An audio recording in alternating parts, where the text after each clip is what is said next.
Now, Living in a great big way. one more, boy. Living in a great big way. Louis.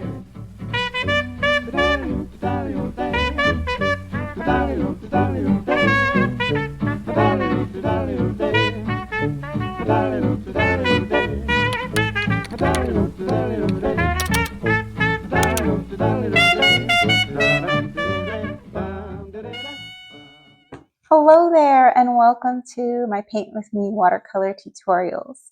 I am so glad you're here. I hope that you're having a good day. It's a little rainy here in Virginia today. I hope it's not too dark here in the dining room where I'm recording, but I'm so glad you're here. Today we are going to do some experiments with sketching. So we've been going through a series. If you haven't seen the previous videos, I encourage you to go back and look at them. We're going through a series about how to get started with watercolor. So I am giving you my best tips on finding some success with watercolor. Okay, so I have a question for you. Have you ever sat down to paint or create something and you don't even know where to start? And maybe you have an idea in your head of what you want to make, but you don't know exactly how to make it appear on the paper. You don't know the steps to go through to get what's in your head or the image that you want to create. You don't know how to get it onto the paper. Or second instance, have you ever started in something and you get into it and you're really enjoying it, but all of a sudden you realize that something's really off and you realize you don't like what you've created and you don't like what you've put all that time into? If you've ever done that, you're not alone. I do that all the time. I do that now. I jump in and I get excited about something, and then I realize that I haven't taken the time to really lay a good foundation for my painting. So today I'm going to show you how to sketch so that you can get better results. I think this is a really, really important step. It's not the most exciting lesson, but I think it's going to be really helpful for you as you are on your watercolor journey. Here's an example of some sketches that I did of this robin that we're going to do today. And I'm going to show you 3 different possibilities for sketching with watercolor. Sketching is kind of like laying the foundation for your painting. It kind of sets up the structure. And if the structure is off, then anything that you build on that will also be off. Even if it's pretty, even if the colors are great, if the structure is not good, then everything else will be off a little bit. I also want to note that this method that I'm going to teach you, you don't have to do this every time you sit down to do a watercolor. I think there's totally times when you just want to sit down and play and mess around with color and enjoy the process and not worry about producing something specific. I think there's a time and a place for all of that. And maybe that's the only way you paint. But if you want to create something specific, this will be helpful. So I just want to give that caveat to what I'm going to teach you. As you're gathering your materials, here are some things you'll need. You'll need your watercolors, smallish brush, a mixing surface, a pencil, and an eraser, and some water, a cup of water. And then you'll want, if you want to print the printables, I'll show you what I've created for you. I created a how to draw a robin sheet that shows you the step-by-step how to draw the robin. I'm going to go through this a little bit quickly in the video. So if you want to have this, to kind of pause and make sure you get step-by-step. If you need a little bit more instruction, print that out or pull that up on your phone. Then there's instructions, same thing, for creating a cosmos flower. Then you have a watercolor experiment page with both the cosmos and the robin, and it's got 3 different squares where we're going to try those 3 different methods of sketching. And then your bonus project page is both of those together, the robin and the cosmos, in a little cute little painting that you can paint on your own. And you can print all these on watercolor paper. I'll put the link to the watercolor paper that I'm using. If you want to order it, I am able to put it through my printer. Some printers can do that, some printers can't. You may also want to pull up some additional pictures of the cosmos or the robin to kind of reference the color. The colors may be different. Different photos capture different colors of these flowers and the birds. So you may want to pull up those if you want some additional references for the colors to use for the painting. Okay, let's get started.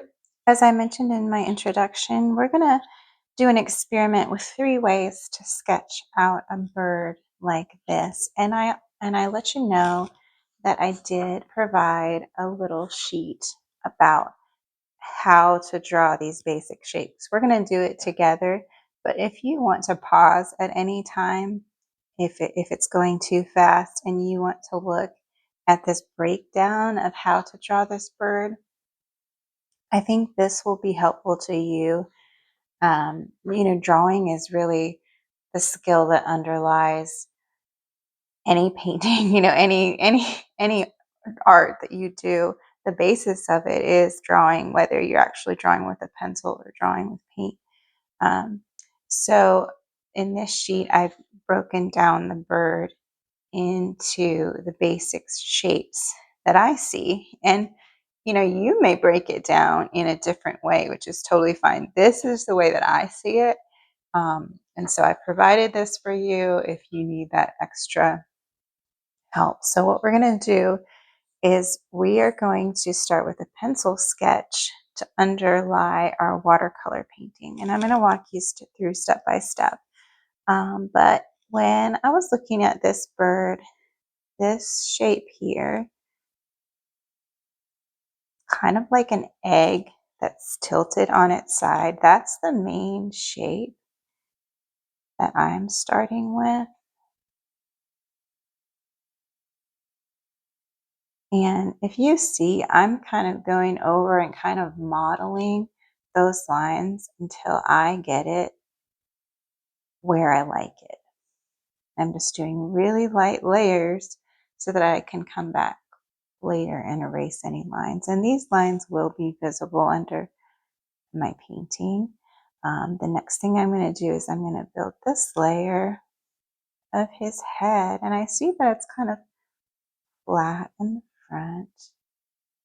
And then his neck kind of comes over here. And if you notice, this area right here is darker in color. And then I'm going to go ahead and do his wing shape here, which to me, I can see a triangle there, starting about right here, going across, and then going about to right here. So I'm always kind of looking at shape and proportion and placement, looking at the relationship between, where the end of his little body is and how far the wing comes down. I'm trying to keep those things. And this is a little more rounded than a triangle. I'm trying to keep those things in proportion.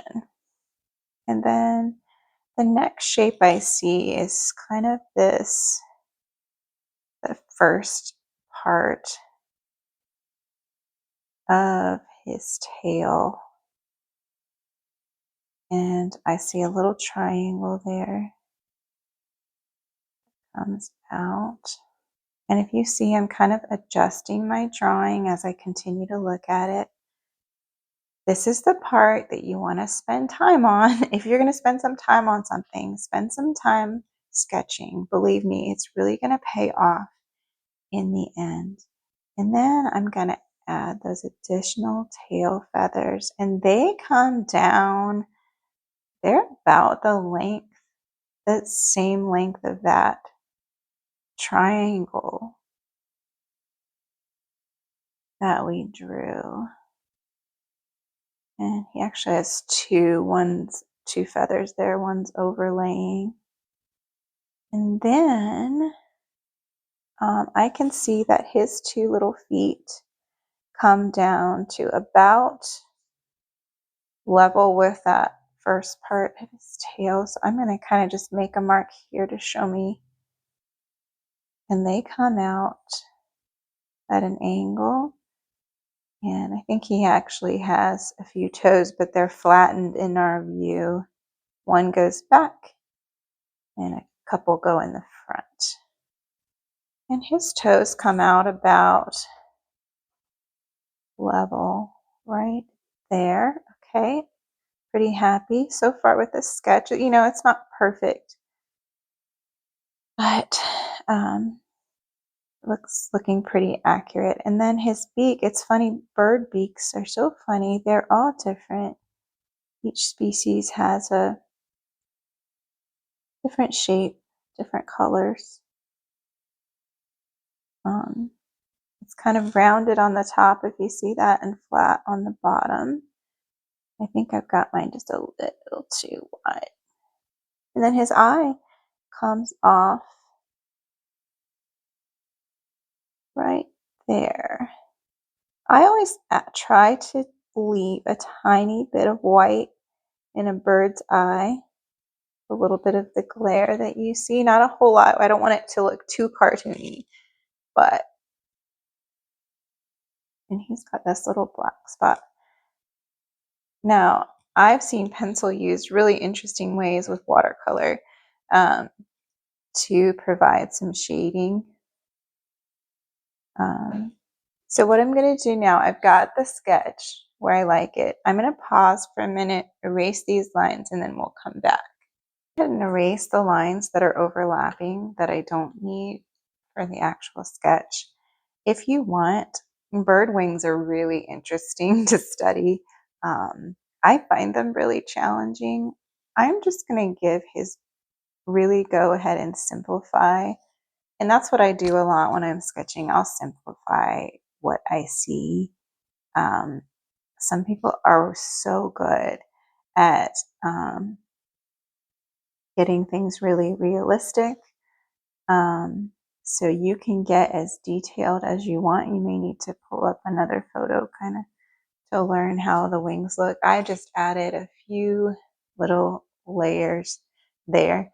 You could totally ignore all the intricacies of these bird feathers and just leave it whole, and just, you can simplify it as much. That's the fun thing about being the artist. You get to make the choices. And I want you to notice that he does have a little bit of white around his eye, maybe not quite that much. So I like to kind of sketch that in so that I know to leave the paper white when I go to paint. Again, that's a creative choice you can make. You don't have to do that. I do like using pencil for bird eyes because it is really hard to get that tiny detail. So sometimes the pencil can do the job for you of getting the tiniest details that you might want to get.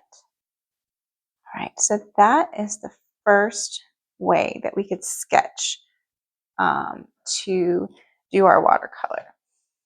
I'm going to show you the second and third ways in just a minute. Okay, the next way that you could go about sketching and prepping your watercolor is to do the same thing we did with pencil, but do it with watercolor lines. And I'm going to use this really light peach. I'm going to use this color because I know that it won't show up too much, and it can be covered later with watercolor. So I'm going to wash that out quite a bit. You know, for this bird, you could use a really light orange, you could use a really light yellow. And I'm going to do the same process that I did before, the same sketching process, but I'm doing it watercolor this time. And once you learn, you know, the shape of a bird, then you might not need to sketch every time. But I find that it's just really helpful to slow down and really take my time with this step of the process to get it right. And if you want those overlapping lines, you can kind of wash them out as you go. You see, I'm just kind of scrubbing it out.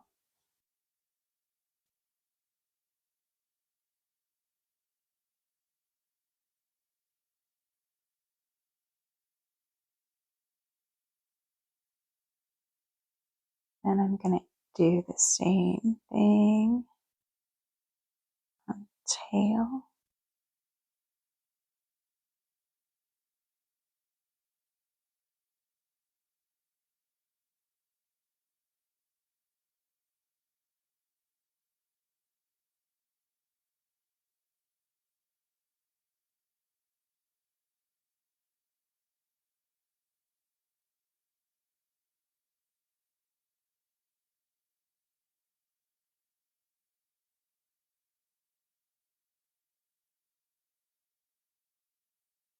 Okay, so this method is same idea, but just doing it in a very light watercolor. The third option for sketching, which I often like to do, as long as I've got an idea of the shapes that I'm going for, I like to fill in and do a whole shape in watercolor. And I'll show you what I mean by that. And I kind of use the water and a very, very light layer of paint, kind of build the shapes.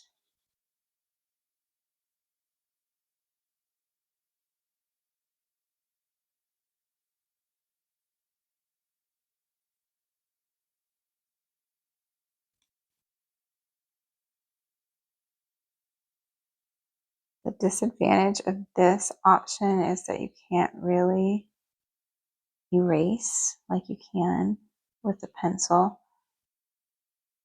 So you can always make something larger, but you just can't go smaller. You can't take paint away. So that is the disadvantage of this process, this method of sketching. The advantage of it is that you don't have the lines.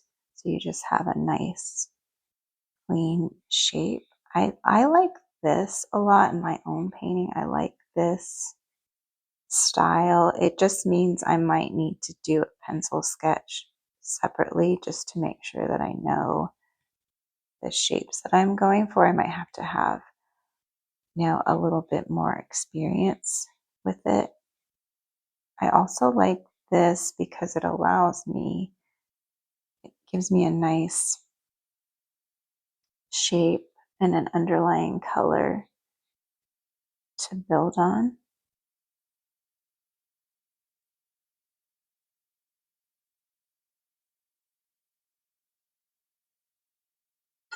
Okay, so there you go. 3 ways that you can use watercolor to sketch out a bird. I'm going to let these dry and come back and paint them with you to show you what they would look like with color added on top. We're just going to do kind of a really simple painting. While this dries, if you want to do the second experiment that I created for you, the Cosmos painting, I provided you with a sketch guide for how to kind of approach sketching out a flower. And then I gave you the same template to try sketching pencil, watercolor line, and the basic underlying shapes with the flower. So if you'd like, you can do that while this one dries, or you can just work on one at a time. It's up to you. I'll be right back to finish this painting with you.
Much for joining me here today. I hope that was helpful for you, and I hope it gives you a lot of tools to move forward with your paintings and to create the things that you really want to create, and to make the ideas that are in your head be able to translate to the paper. If there's any way that I can help you, drop a comment, let me know. I'd also love to hear what in these tutorials is helpful for you. If there's something that you want to see me do more of, if it's too long, too short, let me know. I'm here to help you. And I want to make this fun and interesting and really help you spark your creativity. So have a great day, and thanks for being here. Bye.